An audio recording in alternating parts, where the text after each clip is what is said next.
Hi, I'm Lawrence Cook from NanoPay. We are a regulator-friendly, fiat-based digital cash payments platform. Our technology was originally built for the Royal Canadian Mint to replace physical cash with digital cash. The Royal Canadian Mint is owned by the Canadian government, and as such, this is the first platform that was designed by a government to replace physical cash. We focused on 4 different use cases: business-to-business payments, cross-border payments, pure digital cash, which was the original use case, where you operate at a country or central bank level, and the 4th one is settlement in capital markets. Today, we will show how banks can use our platform to offer their clients a better cross-border experience. We'll demo moving money from Canada to India, from bank account to bank account.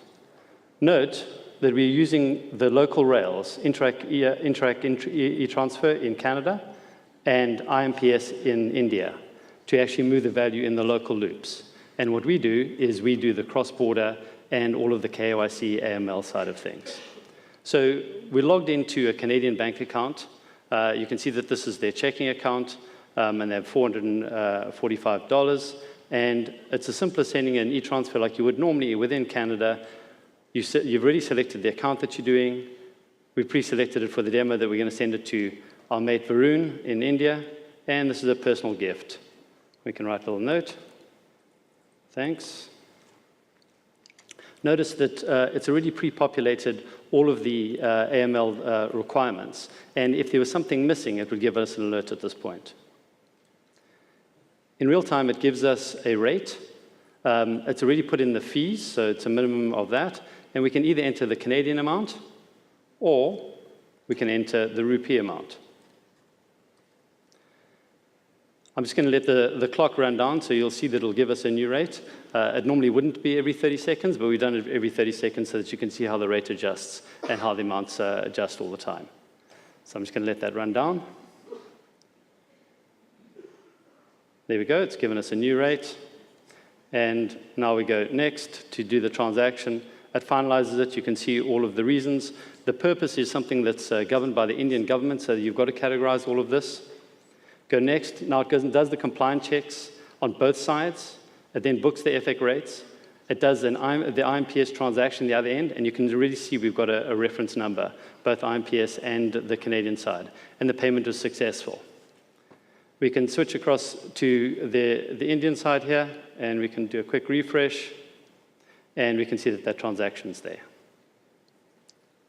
So what we've actually done is we've also captured all of the data here in XML, JSON, and importantly, ISO 20022's PAX8. And here is that underlying PAX8 data for ISO 20022. And this is very important from a number of perspectives. Firstly, it allows you to do straight-through processing on the bank side. Secondly, it's very easy to integrate into.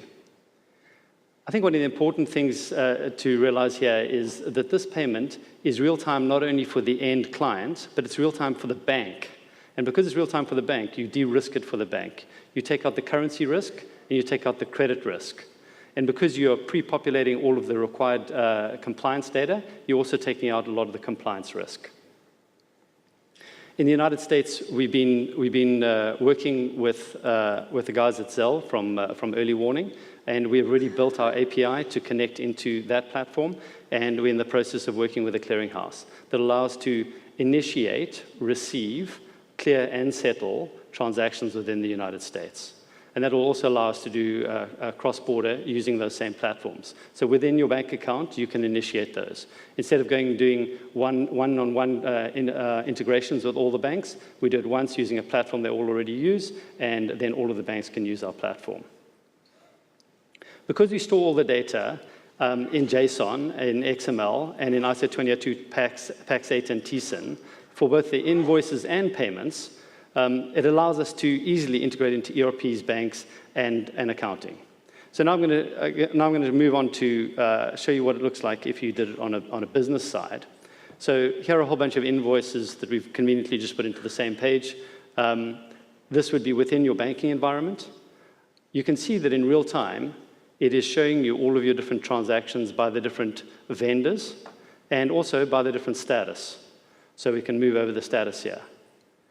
So, there are 5,000 records here, and you can see how quickly it's doing that search and giving you the results. It also allows you to use a query language, so we can say amount is greater than 100, and it's automatically provided all of those. You can, of course, also click on any of these, and then it can show you any of those. So let's go ahead and pay this disputed one. I think I can pay a disputed one. Note that immediately it has selected the currency, even though this is from India. The invoicing party gets to choose the currency. Saying it's software. Just jumped ahead so that it's got the fees over here, the rate, and it's going to be delivered in near real-time IMPS because of the amount. If it is over a certain amount, it would take longer. And again, it goes through the same process, except this time, there are a lot more checks because it's a business-to-business transaction. So we've fundamentally changed the way banks do this. Banks spent $172 billion last year doing cross-border payments. $172 billion. McKinsey estimates we can save between 60 and 70% of this. At the same time, banks have lost 40% of consumer-to-consumer cross-border remittance. And they've lost that to often single corridor platforms that actually don't have particularly attractive platforms. Our solution allows you to reduce the cost, to win back your customers, offer a better experience, and at the same time, fundamentally de-risk. So I just wanted to thank all of our engineers who turn our crazy ideas and dreams into reality. Thank you.